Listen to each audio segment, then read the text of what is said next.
Apa kamu masih sulit memahami pasanganmu? Atau bahkan kamu masih sulit mencari cinta sejati? Bisa jadi kamu perlu untuk bisa mengerti tentang bahasa cinta.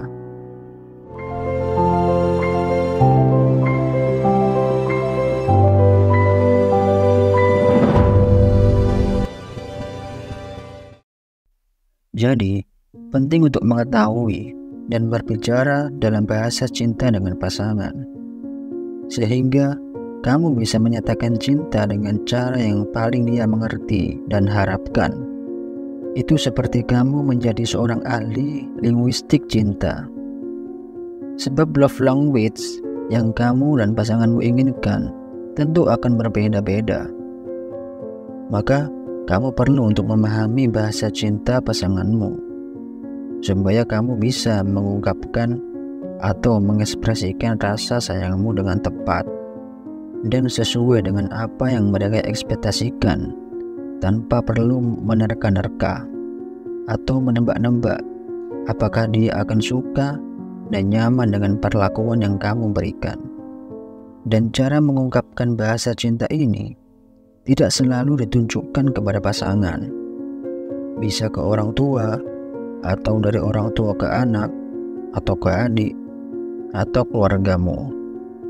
Dan konsep bahasa cinta pertama diperkenalkan dalam sebuah buku karya Gary Chapman pada 1992 yang berjudul The Five Love Languages. Dan dalam buku tersebut dijelaskan bahwa ada 5 macam bahasa cinta yang pada umumnya dimiliki oleh manusia.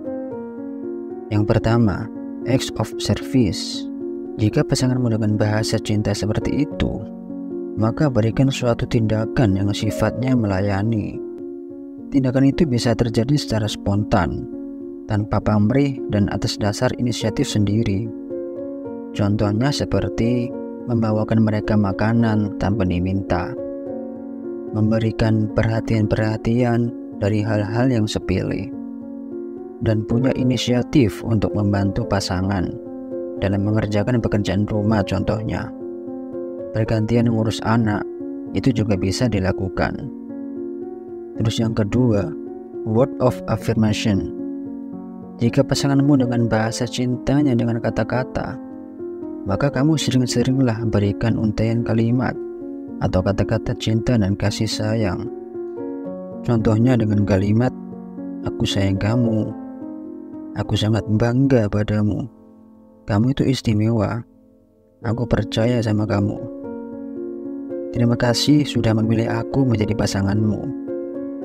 Nah, dengan mengungkapkan kata-kata seperti itu, maka itu bisa bikin pasanganmu jadi lebih merasa dicintai dan disayangi. Terus bahasa cinta yang ketiga, yaitu quality time.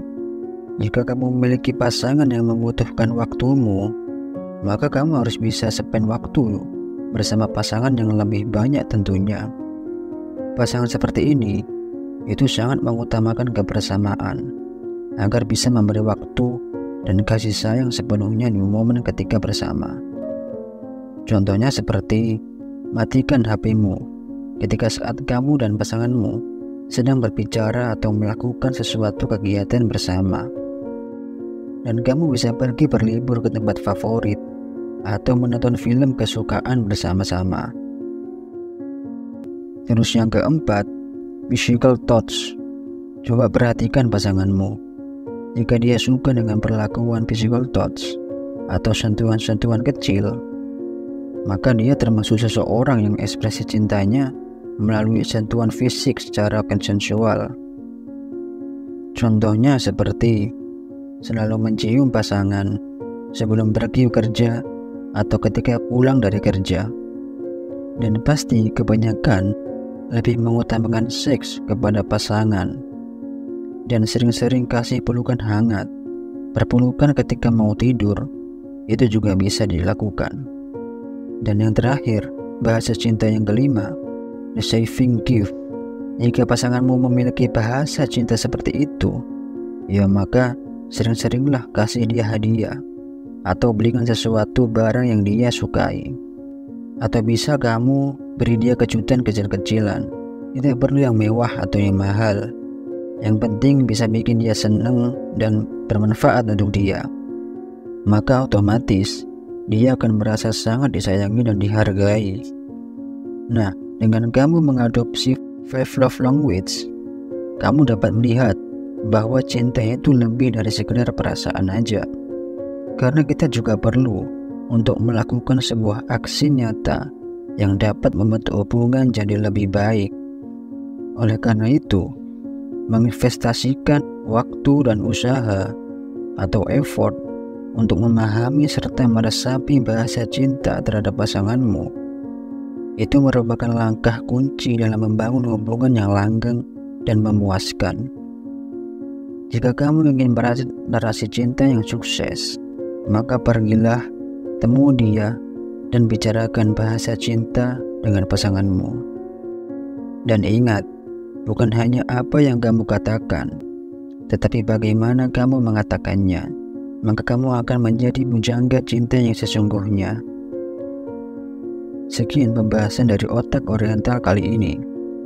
Jika pembahasan kali ini bermanfaat, silakan like, komen, dan subscribe. Terima kasih.